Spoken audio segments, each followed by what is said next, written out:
D3 TV, la chaîne du divertissement avec des films et séries inédits, des émissions innovantes et interactives, des magazines captivants et enrichissants. D3 TV, la chaîne authentique.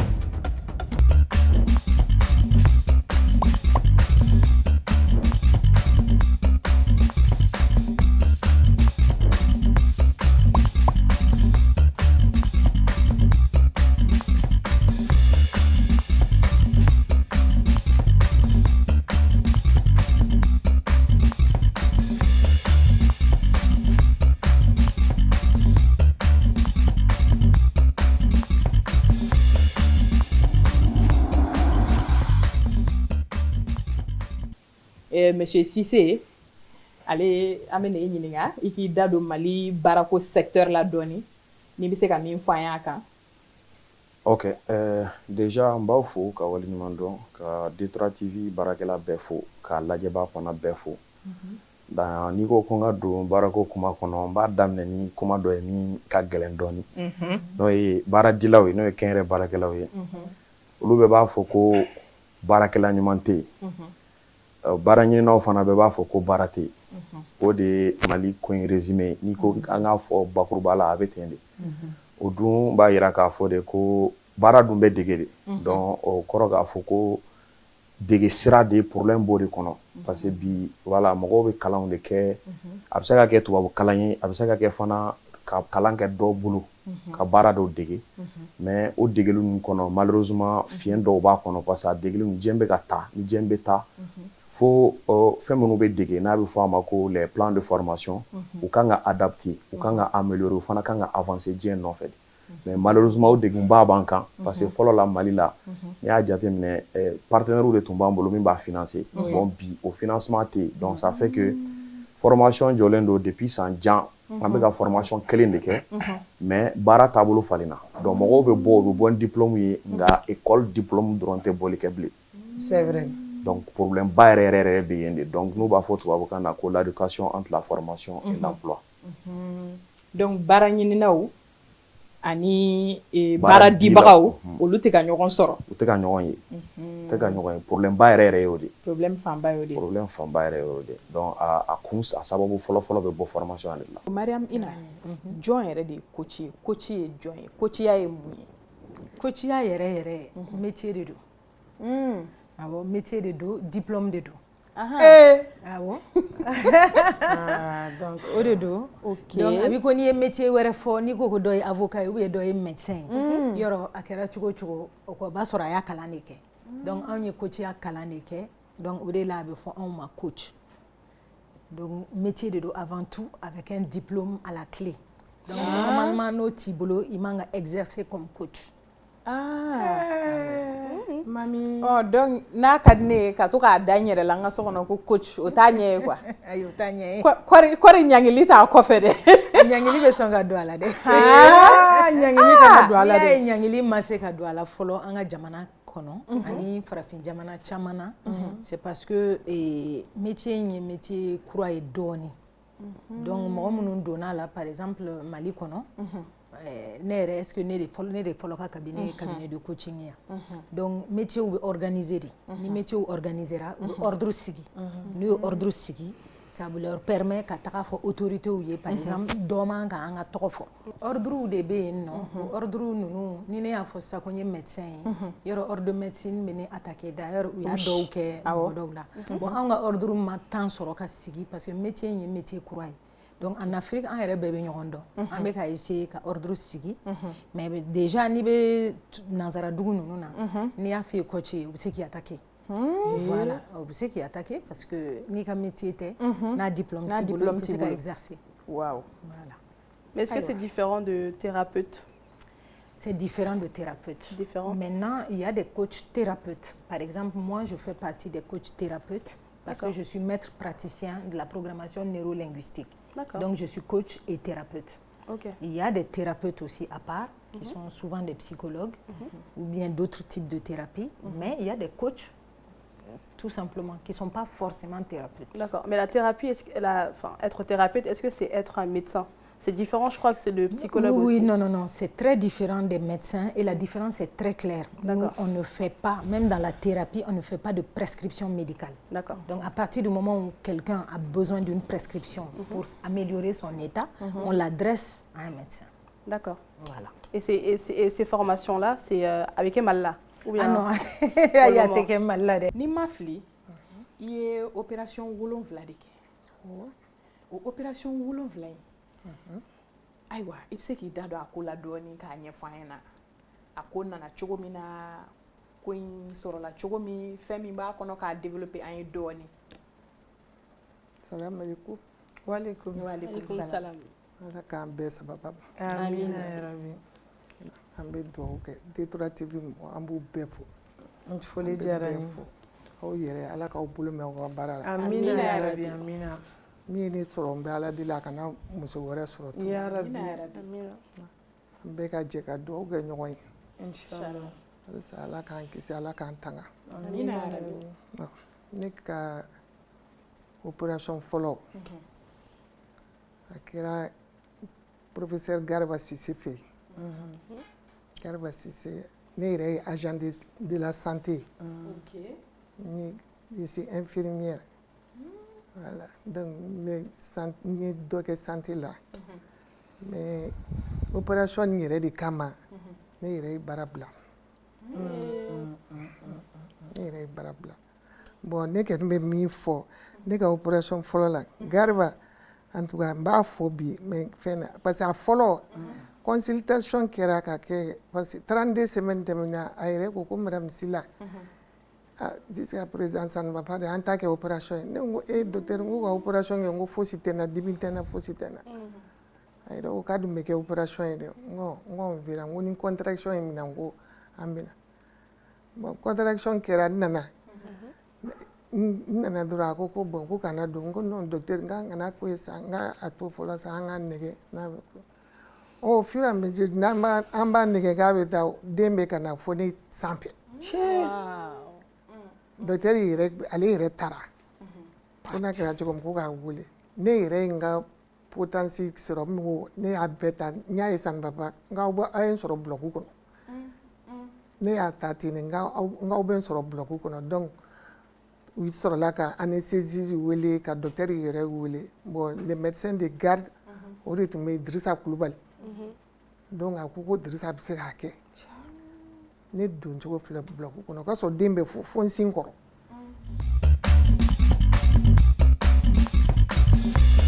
N bɔra k'a fɔ o don na ko n tun bɛ ka casting kɛ pour que ka se ka denmisɛnnin dɔw ta.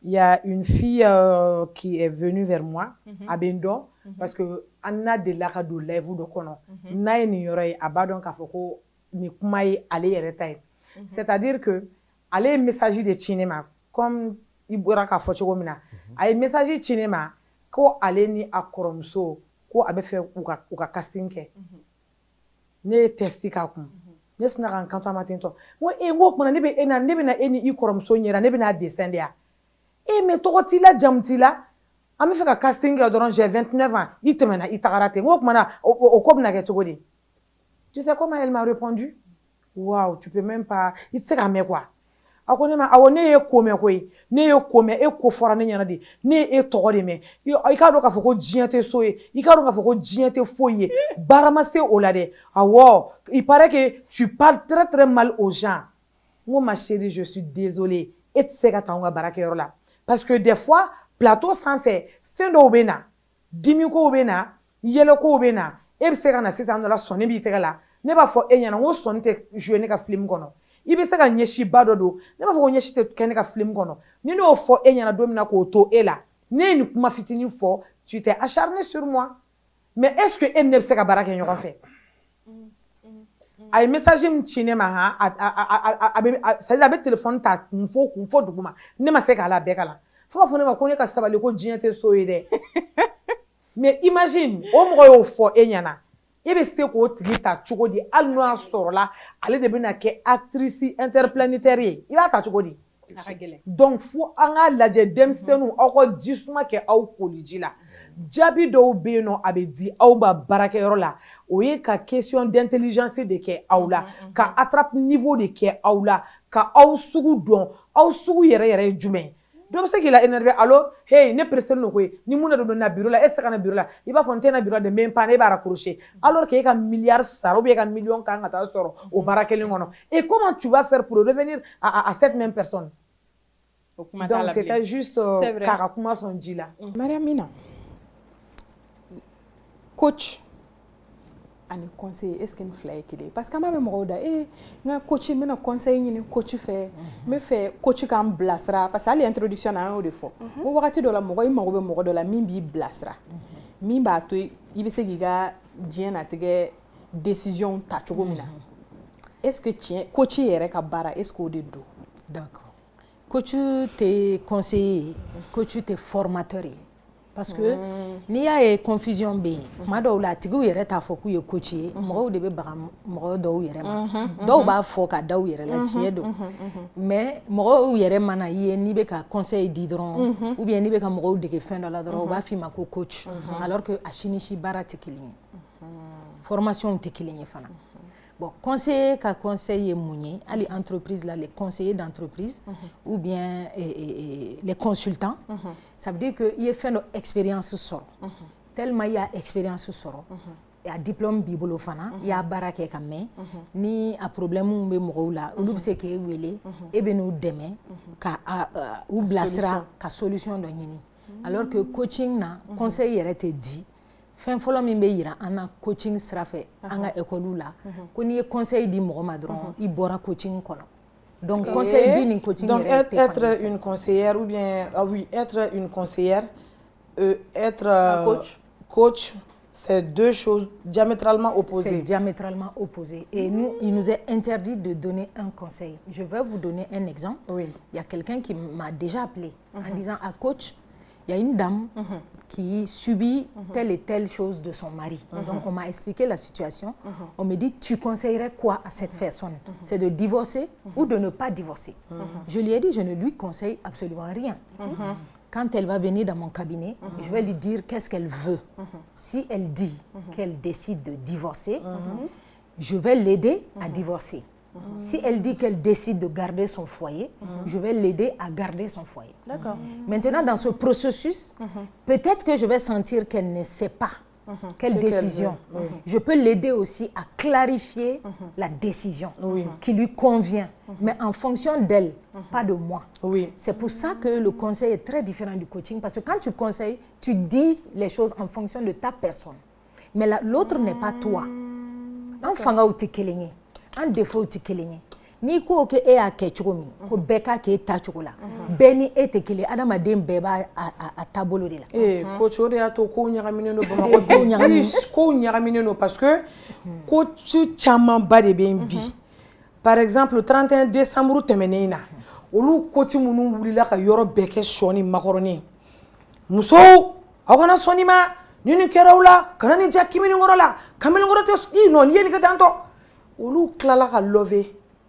Pour moi, olu ye ko dɔ de k'u cɛw la k'u siri k'u bila dilan jukɔrɔ ka sigi u kan tel n'a pas été le cas a bɛ fɔ cogo di Saint-Valentin depuis 20h ne bɛ ligne kan jusqu'à 5h du matin parce que je suis noctambule ne tɛ sunɔgɔ su fɛ quoi ne ɲɛ bɛ u la ka lever yanni u ka tila love la dɔrɔn ne yɛrɛ wulila ka yɔrɔ bɛɛ kɛ sɔɔni makɔrɔ ne vidéo dɔ kɛ k'o bila mais si b'a dɔn k'a caman y'a ka vidéo jigiya. Mais on n'a qu'à dire la part des choses. Bon, afana adamadenw fana bɛ ko bɛɛ nɔgɔmani de fɛ. Sinon anw filɛ nin ye ni y'a ye an bɛ taa école la wa an ka école n'a sɔngɔ fɔra i ɲɛna i dabali bɛ ban. Mɔgɔw b'an ɲɛna k'an bɛ jɛmɛdɔn de la an tɛ jɛmɛdɔn na. Ni dɔ ko k'a b'a ka vie décision ta sens fɛn 6 bɛ yen an bɛ nin bɛɛ vérifier. Est-ce sa compétence b'i la? Est-ce que à identité et qu'à identité, comment tu te reconnais et join par rapport à ton identité? Ton environnement, est-ce que ça te permet? Le sens, les valeurs, on peut donc en de vérifier pour que qui blasera. Adamaden ye fɛn min ye fɛn fragilenba de don. Mɔgɔ dɔ bɛ depuis u wolola u ye fɛn dɔw dɔn u ka environnement na. Donc ko dɔ bɛ u tɛ se ka taga o cogo la. Mais exemple, même misaliya wɛrɛ ta. Ne kɛtɔ ka entrepreneuriat kɛ, ne wulila ne démissionné na, ne ye n lancé. bon imaginez ni ne kan ka kɛ conseil di la ye mɔgɔ bɛ na ne ka cabinet na k'a fɔ coach ne b'a fɛ ka entreprise lancer ne ka fi ɲɛna non solution fila t'a la i bɛ taa dɔrɔn i bɛ démissionner de o dɔrɔn de ye kisɛya ye c'est parce que e y'o kɛ ne b'a dɔn n y'a kɛ ne tun ye fɛn minnu préparer n ka compétence ye mun ye n ka valeur ye mun ye n ka environnement bɛ cogo di qui me soutient donc ni ne ka client nana ne b'a lajɛ n'i ye e bɛ se ka plan jumɛn kɛ pour que ka kɛ entrepreneur ye à partir de maintenant a bɛ se ka 2 ans ta i bolo c'est top a bɛ se ka kɛ i fana prêlen don a bɛ se ka kɛ il faut plus et il faut te préparer on te préparera pour que tu suives ton chemin pas moi mon chemin n'est pas le meilleur mon chemin c'est celui qui me convient mɔgɔ tɔw ka chemin o bɛ dépend olu de la ani u ka paramètres caman de bɛ yen an bɛ sigi ka nin bɛɛ de lajɛ fɔlɔ bon ni mɔgɔ fana ye adamaden kɛ fɛn ye u ma valeur k'a la caman bɛna bila fili la dɛ tout le temps ko den min sɔrɔla par la voie basse ko o den de ye den ye ko ka tɛmɛ den min sɔrɔla par la césarienne e tante nin kuma in u b'a fɔ ko césarienne musow ye fugari musow ye mais o de t'o ye a musokisɛ de y'a fɛn mais fugariw olu y'a fɛn donc musokisɛ ye mun kɛ o den de ye puissance ye donc mun kɛra ka kɔnɔ tigɛ olu ye fugariw ye donc olu ye mun fɛnɛ nati nin kuma in bɛ ne faga koyi Tanima fɔ k'i ɲɛ bilen parce que Tanima y'a kɛ moi j'ai fait 3 césariennes a b'a dɔn mun b'a la a ma nɔgɔn non i bɛ ani m'a sɔrɔ dun tante o yɛrɛ ka tigɛ ka bɔ a la kɛ ani ni m'a sɔrɔ dun n bɛ césarienne tɔw fana dɔn minnu ye césarienne kɛ depuis les années 87 o y'a sɔrɔ césarienne yɛrɛ a ma développer kosɛbɛ Afrique olu denw kelen n'o bana sugu ye bi a y'a dabila dɛ ne bɛ n b'i ka question jaabi ne bɛ césarienne dɔn cogo min mais tubabula komi an tɛ tubabula mais olu musow b'a ɲini ko ka césarienne de kɛ ka sɔrɔ foyi t'u la u bɛ se ka voie basse kɛ mais pour que ka césarienne kɛ u denw kana traumatiser voie basse la ni ma bɛn ni sage-femme ɲɛnama ou bien dɔgɔtɔrɔso ɲɛnama i den bɛ traumatiser ou bien i den a bɛ to a la mais césarienne na ni bɛnna ni césarienne soit ala yɛrɛ ta ye ni ye docteur kɛni bɛ se ka dɔ kɛ mais ala de bɛ mɔgɔ ni bɔ ni minɛ dɛ voilà docteur kɛni bɛ se ka traitement mais ala de bɛ mɔgɔ ni minɛ dɔw bɛ siɲɛ kelen kɛ césarienne na olu yɛrɛ tɛ bɔ u tɛ bɔ salle yɛrɛ kɔnɔ dɔw bɛ fila kɛ u tɛ bɔ bon ne yɛrɛ ta filɛ ne ka cas filɛ ne mama yɛrɛ ye ne ka césarienne n tɔgɔ ne ta opération 6nan na ne mama ye aw b'a fɔ cogo min ko ka kuranɛ jigin mais chrétienw fɛ u b'a fɔ ko ka messe fɔ ne mama taara wari di église la ko ka messe fɔ ne ne ko ne yɛrɛ a y'a ne wele ne ko n ko karisa n ko messe n ko ne ɲɛna ko ye bɛ kɛ su ta de ko non k'a bɛ kɛ mɔgɔ kɛ banabagatɔ fana la saga kunu de kɛ k'a bɛ banabagatɔ fana ne fana ko bon o kɛra laban fana la a ye wari di n ko ko ka messe fɔ ne ye mais ne tilala o laban na 3 mois dɔrɔn tension ye ne mama yɛrɛ bi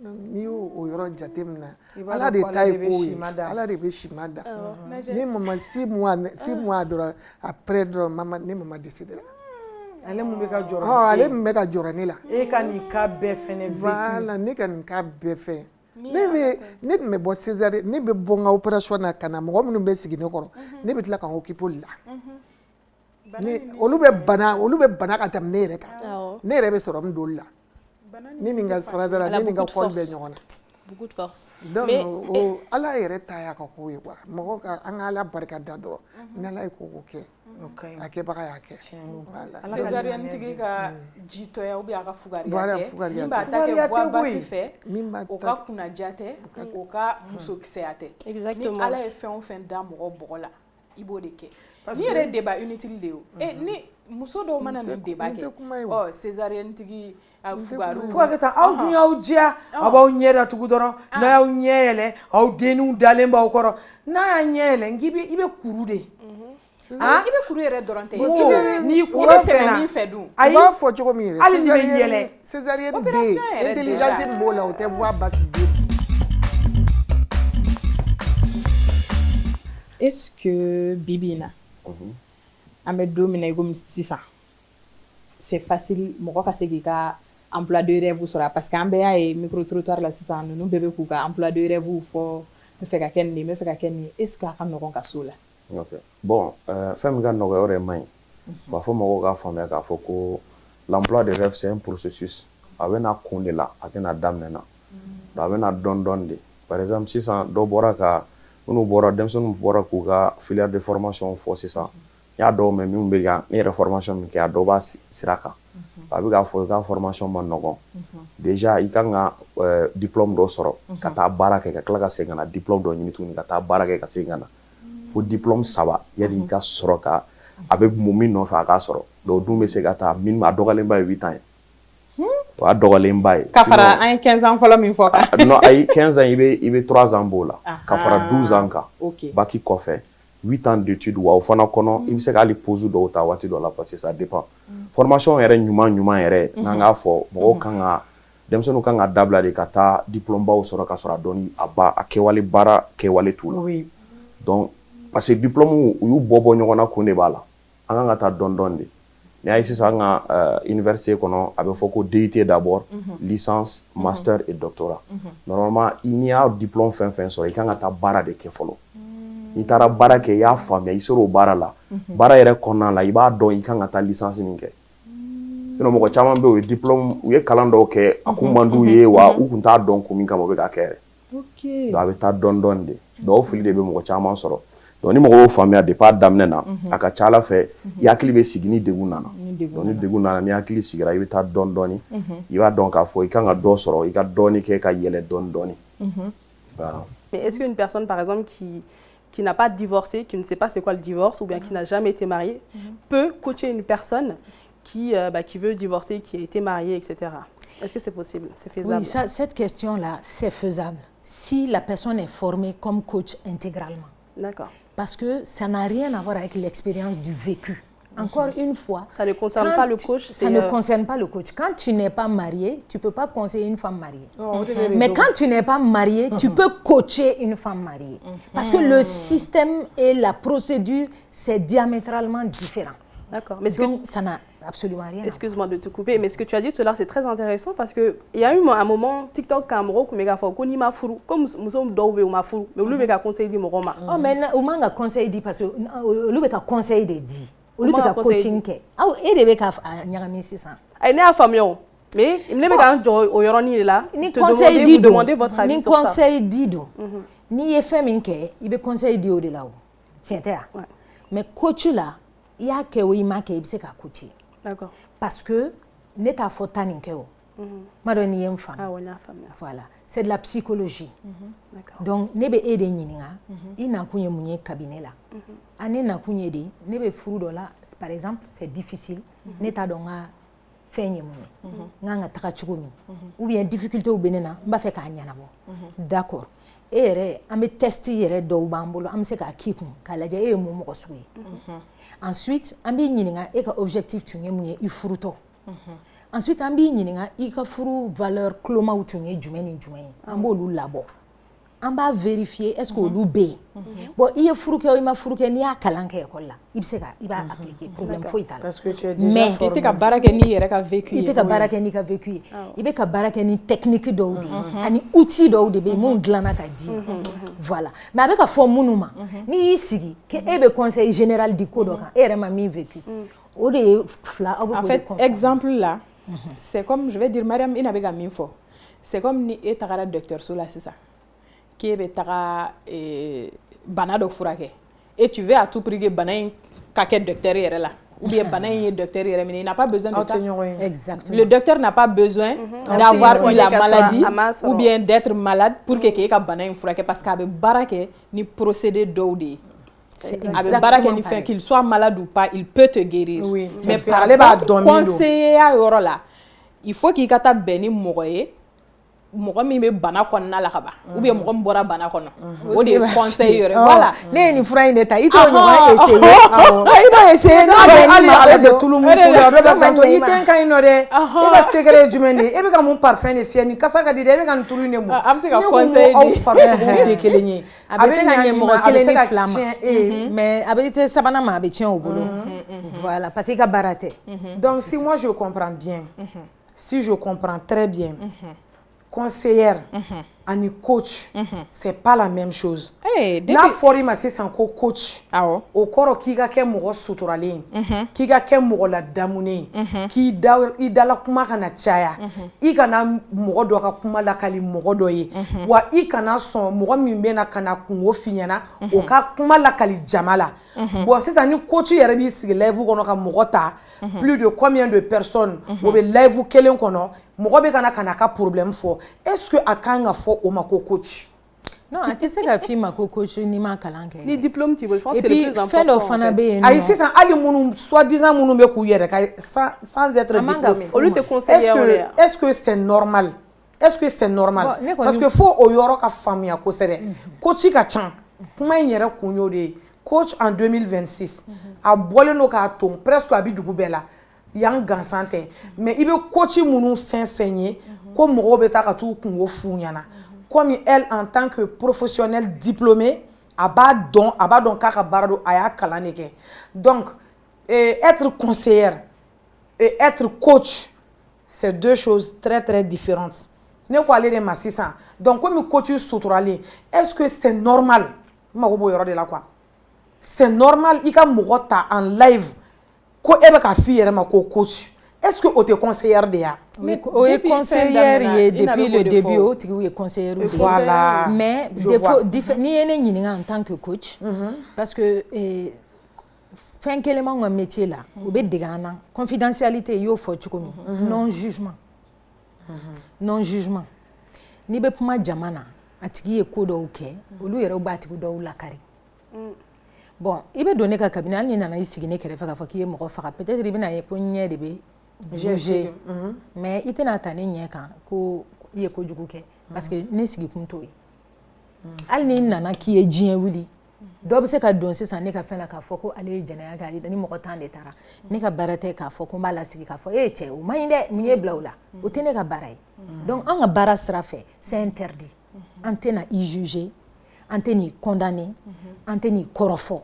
I nana ka bilasira de I bɛ bilasira sens min fɛ an formelen de don objectif de bɛ anw bolo an bɛ avancer ni o la donc hali ka dan o dɔrɔn ma a b'a to fɛn dɔ bɛ an tɛ se k'a kɛ. Lancement filanan u ye fil bɔ 1 sur 2 donc n'u ye kelen bɔ u bɛ pan fila kunna n'u ye kelen bɔ u bɛ pan fila kunna u b'a fɔ I ka taa donc ne taara o de la fɔnɔ ye ne minɛ ne sera an ka so dɔrɔn fɔnɔ ye ne minɛ o k'a sɔrɔ téléphone cellulaire téléphone ko t'a la donc ne sera so ne fɔnɔna quoi n yɛrɛ n bolila ka don ɲɛgɛn na dɔrɔn n fɔnɔna dɔrɔn n tulo bɛ n kɔnɔ fil bila kan na ko biw ne yɛrɛ ye comme n yɛrɛ bɛ santé la n ye secours kɛ n yɛrɛ la n ye tafe kelen ta k'o munumunu k'o kɛ ka n kɔnɔ siri ka siri kɔfɛ ka munumunu o ka sɔrɔ seli la mais mari tun taara den fɔlɔ nɔ ka école la a nana n'o ye donc ne ko ça n'allait pas n ko ne ye fɛnɛ n ko kɔnɔ ye mankan bɔ n ko san bɛ ka bɔ donc o ye ne ta ka taa an taara Garba an taara dɔgɔtɔrɔso clinique la télé la an taalen ye a y'a ye dɔrɔn a ko fo ka kɔnɔ dayɛlɛ n kɔ donc o yɔrɔ de la ko dans 3 mois ko fo jeli ka kɛnɛya dɔɔnin ko dans 3 mois ko opération wɛrɛ bɛ kɛ ne fana ko n'a bɛ ɲɛ cogoya min na n kan ka kɛ ten a ko non ko ça va aller a ko ten ko ça va aller non douleur kɔni o kɔni o a taara k'o dan o a taara k'o dan o ala yɛrɛ ta y'a ka kow ye dɔrɔn ala ta y'a ka kow ye donc o fɛn kɛlen o bannen an ye o 3 mois dɔrɔn tɛmɛna dɔrɔn an ye opération 4e kɛ éventuration de tun t'a ye a nana ka na dayɛlɛ k'a datugu ka utérus datugu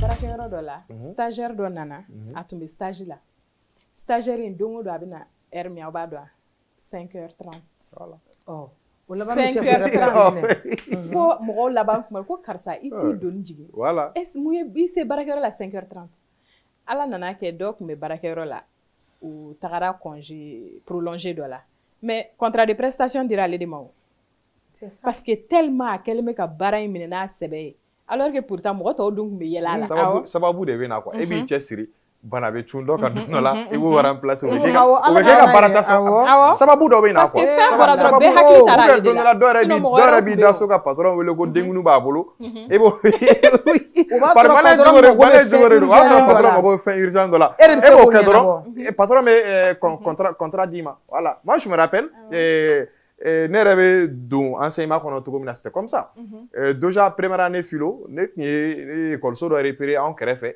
ne bɛ taga stage la ni temps tɛ fɛn bɛ yanni ne ka sigi gɛrɛn c'est vrai mais n sigi gɛrɛn na mais temps ni ninnu dɔw kɔnɔna na ne tun bɛ taga o école so la ne bɛ stage ni fɛnw kɛ qu'est-ce qui va se passer ne ka titulaire de bɛ bana don dɔ la donc o bananen kɔfɛ sa proviseur ye ne wele ka na k'a fɔra ko ne de ye stagiaire ne ko a ko classe min ko ne bɛ se ka ta ne ko san ne taara ne n cɛsiri o classe in kunna yen nɔ e bɔ ko n yɛrɛ ne nalen école dɔw k'olu bɛ ne bombarder ni question in kan ne niveau la ne ko aw bɛ kulonkɛ la n bɛ ka fɛn min ɲini o opportunité dilen ne ma aw de bɛ fɛrɛ ka sa donc o la titulaire nalen ka bɔ a ka bana la u ye woni dɔ créer ne karisa taa nin yɔrɔ in na voilà donc finalement ils ont su que non ni comme fɛn dɔ bɛ nin na an bɛ se k'an jigi da min k'a la mais n'a sɔrɔ ne tun dalen don sunɔgɔ la sisan n b'a ka dugawu ma kɔnɔ kuma tun bɛ caya dɔɔnin dɛ n'i y'i sigi jida la k'i bɛ ka Ala makɔnɔ ni Ala makɔnɔ bama fɛnɛ nana o kɔngɔtɔ o b'i kunu de dɛ aw ye wuli aw k'a ɲɛɲini a y'a ɲɛɲini a bɛ ɲɛɲini de fɛn wɛrɛ yɛrɛ fɛnɛ b'a kɔnɔ an bɛ fɛ ka min fɔ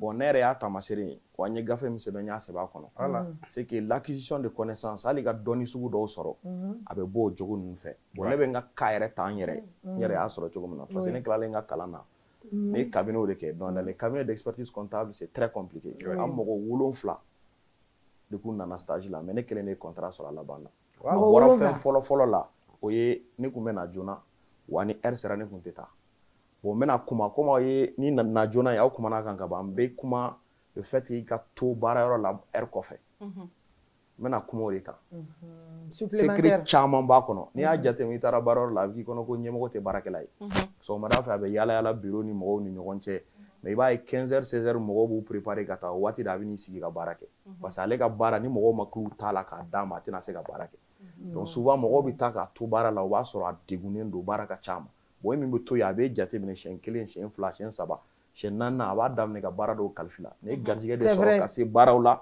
contrat kun bɛ minnu bolo ne ka ɲɛmɔgɔw kun tɛ baara min dɔn o tɛ s'a la donc turu créera ne donna dɔrɔn solution t'a la ne yɛrɛ kun kɛra mɔgɔ ye ne y'a sɛbɛn gafe kɔnɔ ko il faut devenir indispensable à la vie de ton chef sisan ala ka mɛn yɔrɔnin fara non c'est tellement important parce que non parce que mɔgɔ bɛ ɲinɛ a yɔrɔ kɔ quoi sabanan ye fɛn dɔ ye quoi dɔnniya a ɲini i ye min kalan université la a ɲini ka dɔ fara kan a tun bɛ ka nale aspect dɔ la n bɛ fɛ k'o de ajouter rapidement c'est comme ni e yɛrɛ y'a senti sisan limite bɛ e la e tɛ nin yɔrɔ in dɔn i ka baara kɔnɔ wallahi bɔ i ka taa ɲɛɲini surtout an bɛ internet ko clé o de la quoi e b'o ɲɛɲinili min kɛ e ka dɔnniya bɛ bonya ka taga fɛ hali ni o entreprise m'e ta ni e tagara entreprise wɛrɛ min na olu b'a dɔn n'an ye karisa bila dɔrɔn an mago bɛ sa tu deviens indispensable et plus tu deviens indispensable o waati de e bɛ sɔrɔ i b'i gɔli waga dɔɔni hali ni ye wari min demande o waati o bɛ d'i ma mais e yɛrɛ tɛ fɛn dɔn fɔlɔ e nana ko parce que ko master de b'e bolo ko fɔ e ka sara miliyɔn 1 e b'o bɔ jɔnni sinon en tant que coach ne dɔgɔnin bɛ k'a fɔ cogo min na tantôt en tant que coach fɛn dɔw yɛrɛ bɛ yen nɔ ça ne se dit pas sur les réseaux sociaux c'est vrai normalement live kɔnɔna ninnu na i ka kan ka a fɔ mɔgɔ ɲɛna de si tu as besoin de moi problème b'i da la c'est personnel c'est ta vie don dɔ ne delila ka live dɔ sigi sinamusoma 2 n'u cɛ tun bɛ ne ka live kɔnɔ sinamusoma 1 ale donna ne ka live kɔnɔ o y'a sɔrɔ ne tun bɛ ka fura dɔw publicité kɛ ja cɛ ni sinamuso dɔ in olu bɛ o fana bɛ ne ka live kɔnɔ ale nana k'ale bɛ nin fɛ tout le temps ne b'a fɔ ko karisa n'i bɛ fɛ k'i ka vie ɲɛfɔ kana fɔ ne ka page sanfɛ ne t'a fɛ n ka numéro filɛ nin bio la a ta tu me rappelles ou bien i bɛ message to n kun WhatsApp kan ale ye fɛn fɛn min fɔ dɛ ne ye live tigɛ dɔrɔn sinamuso ni cɛ ye ne wele ko ne ka trousse ye joli ne ko n ko 200 000 fara ko fɛn wɛrɛ bɛ ka fara kan ne ko n ko n'o ka di aw ye ko jusqu'à combien n ko jusqu'à 300K mais ils m'ont envoyé 300K dans l'immédiat. D'autant plus que l'autre là est rentré dans mon live pour se renseigner, pour raconter sa vie. Eh, tu as une télé faible, tu as une banane là. Moi, tu la fermes, ma chérie. Il dit tout ça. Nous pété une fois. Donc, dja coach mangan koke. Ni ne coach réseau sans faire beaucoup de coaching. i tɛ coach ye. Coaching yɛrɛ ye mission confidentielle lenba de ye. Oui. Bon ni anw tilala document dɔ bɛ di anw ma déontologie du coach an b'a signer. E bɛ se ka na ne fɛ coaching na sisan. Hali ni sinamuso b'i la a fana bɛ se ka na coaching la. Fo ni yɛrɛ taara fɔ a ye. Parce que secret de don. Bon an bɛ mɔgɔw reçoit ou bien hali dɔ bɛ se k'a teri yɛrɛ ci k'a fɔ ne ye nin tigi coacher. Mais ni teri yɛrɛ ma taa fɔ a nana ne fɛ yen min na e min y'a ci ka na a tɛ f'i ye. M'i ka kuma tigɛ o yɔrɔ fɛnɛ na dɛ. C'est comme filɛlikɛla. Voilà. Coaching bɛ komi filɛlikɛla. N'i ye filɛlikɛla fɛn o fɛn ye diɲɛ kɔnɔ hali i ni woloba n'aw taara ɲɔgɔn fɛ filɛlikɛla fɛ yen n'a ko k'aw fila ka don ɲɔgɔn fɛ k'aw kungo lajɛ ɲɔgɔn fɛ walayi bɔ gundo ta a fɔ cogo di sutura t'a la n'i ye filɛlikɛla dɔw bɛ yen nɔ dɛ u bɛ aw mɔgɔ 75 ni 911 u b'aw bɛɛ fara ɲɔgɔn kan ka sɔrɔ k'aw sigi sa ka ɲɔgɔn kɔni ye mun ye a man ɲi an bɛ ka taa an ka gɛrɛn na n ko aw bɛ ka taa aw ka gɛrɛn na aw bɛ ka taa aw ka vie de fɛn o mais c'est ça c'est vrai voilà. Yala ka bɔ o hukumu kɔnɔna la micro trottoir dɔ b'an bolo an bɛ n'o lajɛ sisan ka mɔgɔ damadamani ka avis ɲini coaching ko in na.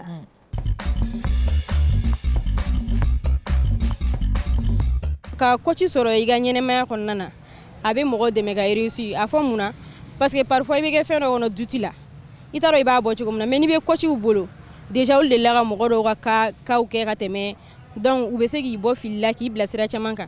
Mais ni coach t'i bolo fɛnɛ i bɛ se ka avancer mais ni coach b'i bolo ne kɔni bolo o de ye meilleure solution ye kuma dɔw la. Ne kɔni hakili la ka coach de vie sɔrɔ o nafa ka bon kosɛbɛ parce que diɲɛlatigɛ in yɛrɛ kɔnɔna la an bɛ ɲɔgɔn pousser de an bɛ ɲɔgɔn layɛlɛ dɔɔni dɔɔni de bɛɛ dɔ b'i jukɔrɔma tinti de donc n'i ye mɔgɔ sɔrɔ min b'i dɛmɛ min b'i jukɔrɔma tinti o bɛ nafaba de kɛ ka ko la parce que ko dɔ bɛ yen ko fitinin dɔrɔn de b'i bloquer mais n'i y'a mɔgɔ dɔ sɔrɔ kɛrɛfɛ n'a bɛ se k'i pousser k'i layɛlɛ sanfɛ donc a bɛ se k'i dɛmɛ i ka diɲɛlatigɛ kɔnɔna la mais i fana kana ɲinɛ ka kɛ fitiriwaleya tigi ma parce que a tigi de y'i dɛmɛ i man ka kɛ fitiriwaleya tigi ma fana o ye ne hakilina ye a ko kɔnɔna la. Ayiwa an bɔra ka micro trottoir lamɛn sisan an b'o de fɔ toujours Mariam Ina je pense mɔgɔw coach le terme est utilisé à tort et à travers parce que an ye hali micro-trottoir mais la messa. Moi, j'ai plus l'impression que la jeune dame, elle parle de mentor. C'est ça. Moi, je des mecs à yélen, il y a domaine ou un truc comme ça, qui va me sera ou là, mais moi, je pense, famille balia là, coach, mentor, conseiller, en bas bec, coacher. C'est ça. Mais conseil, coach, c'est ce qu'il y a flabeya. Par exemple, si moi je décide de suivre un coaching avec vous, est-ce que c'est quelqu'un qui mentor ou c'est vraiment non, pas possible? Non, ne qui ka mentor ye. Ne c'est quelqu'un mɔgɔ min ka mentor ye. Ah ouais. Coach jeune dɔ kana Mali la sisan. D'ailleurs n ye caman ka mentor ye. U taara coaching dege. U fana b'a fɛ ka nous lancer. Comme ne y'a kɛ difficulté minnu b'a la n b'a dɔn. N bɛ se k'olu bilasira. Ne bɛ k'olu de ka mentor ye. Ne tɛ se ka kɛ e ka mentor ye. Mais n bɛ se ka k'i ka coach de. Parce que a fila tɛ kelen ye. Mentor ka teli ka kɛ o conseiller laman de don mɔgɔ dɔ delila ka parcours dɔ kɛ a b'i dɛmɛ pour que i yɛrɛ ka taa o sira fɛ alors que coaching en fait munna mɔgɔ caman tɛ coaching faamuya parce que an bɛ coaching kɛ spectacle min bɛ bɔ télé la en fait o tɛ o aw si ma deli peut-être ka coaching assister c'est vrai que bɛɛ bɛ ne ɲininka nin na mais mɔgɔ si ma deli ka a essayer n ka séance kɛ aw k'a faamuya o de kama aw b'a confond ka to k'a fɔ nin ka ɲi nin man ɲi anw yɛrɛw b'a kɛ vidéo la coach minnu bɛ vidéo kɛ o tɛ coaching ye dɛ non non coaching mana kɛ c'est d'abord B2B an bɛ formation grand public minnu kɛ o tɛ coaching ye donc il y a pas de coaching collectif avec tout parce que ne de là par exemple qui bɛ je ne sais pas si c'est du coaching ou bien si c'est d'être consultante. Je ne sais pas ni baf là avec justement. Il est en entreprise ou fanala. Je ne sais pas si c'est conseil ou bien c'est de la formation. D'accord. Parce que moi je suis aussi ingénieure à la formation et à l'andragogie. D'accord. OK. Donc je vais dans des entreprises pour former ou pour faire des team building. D'accord. Mais ce n'est pas du coaching. C'est pas ça du coaching. Dans certaines entreprises je fais des coachings individuels mais vous n'allez pas beaucoup voir ça sur les réseaux parce que comme je l'ai dit c'est confidentiel. Merci. Donc on ne voit pas confidentiel le coaching c'est vraiment B2B. Après, on a quelques cas où on passe des équipes en coaching d'équipe Mais là encore, c'est entre l'équipe et moi. Même parfois, leur manager n'est pas invité à la séance. Donc, au-delà de ça, dépôt bana. Oui, bara de damnale ça. Donc, d'aujourd'hui, mais régli bena. Au lieu qu'à 3 jours que n'a nana droit une semaine que abe jodoni. Au quoi fait moi abe nanko. Dati est régli la tout. Dati ta la tout. Sinon net mais 28 jours mais dati ta la tout. Donc net de bodrom j'étais obligé qu'à me protéger parce que t'as voilà. Donc nebo au fin que nya ça ne va pas mais opération follow donne begra so amoté. Amoté. Mon mari m'a soutenu, Marie m'a soutenu, à Bekera dans les 300 000, 250 000. Donc à Bekera. Donc, Niaï, Nimbe Kanale, Amon Nana, bon, pour Luxembourg, parce que Garba Madou Amoula. Ntara Faya, Koko, comme c'est qu'à Luxembourg là. Allez, il docteur Kali. Docteur Kali, numéro de ma. Donc, Ntara Kata, Luxembourg là, Ningalike. Oui, docteur Kalika, jour de consultation foin. Nous au Nini. Ok, mercredi. Je crois que c'est chaque mercredi au consultation beke. Donc taro fi. Nya foué. Oui, bon, quand bien coquet. Quand il coquet. Aïe coquet. Bon, aïe drago, madame ça ne va pas. Tout connaît. Parce que ça ne va pas encore. Oui, il te faut une stresstomie totale. Non, stresstomie totale, docteur. Stresstomie totale, quoi, il faut faire un bon, il te réussit bon, col bon. Non, docteur, mais on a sur méga comment tu vas sur en dormant tout le monde aujourd'hui là. Ou tu même moi ça va là. Donc ni c'est ni bekera ça va de tourage. Ça va de kera follow. Après au césarienne ça va la cololo ba commencer à commencer à après 2002. Après 2002. Donc 2014 ani fenke ani stressomie totale ke. Parce que miom ni la wodi ni relata fanam ni na ka miom ni manga oni miom bi se ka kele. Parce que frafin fra ale te se ka boy miom te se kelen te se ka tege. Kisi kelen bi se ka tege fibrom kelen bi se ka tege mais miom kelen te se ka tege. Miom be nyugu abidada den so ko kina fo ko she kono na fami to no wala beti abidada iterisi kono donc it se ka dote ka doto. Donc o de kasabe bo do be nya o kasabe bo abi na régler fait ibe régler kasabe bo nya anya be fi ba ni ran na be mari fo ça yin sutra ko sobe vraiment folie belebele ba ira de kan adi tonton parce que ni wati ma no ne fo ayin sutra ira de ayin sutra ko kan nche ka sila magamera vraiment donc ay fait bêta en charge Allah ay be shinkoro c'est essentiel. Oui, voilà. Surtout il tient. Une situation traversée, ni mon boulot. Ni ibe tiami no ga soutenir ces femmes ma voilà na kera jinye jonjon avec 10 000 dollars ta boy avec 10 000 ta boy wallahi avec souci do boy ga souci là avec do boy ga souci là be chama era de voilà nyanyo fenke anye o stress to minke anya abla shock on docteur ya beteke ka abla shock on ko katana iponje donc habita ponje utana Allemagne utana Allemagne ni na sur cancer si c'est cancer si c'est pas cancer bon 1 mois 2 mois il y a résultat non cancer tinte oui de final docteur Kale ko madame ki kuna diara o cancer te kama cancer ngo Dieu merci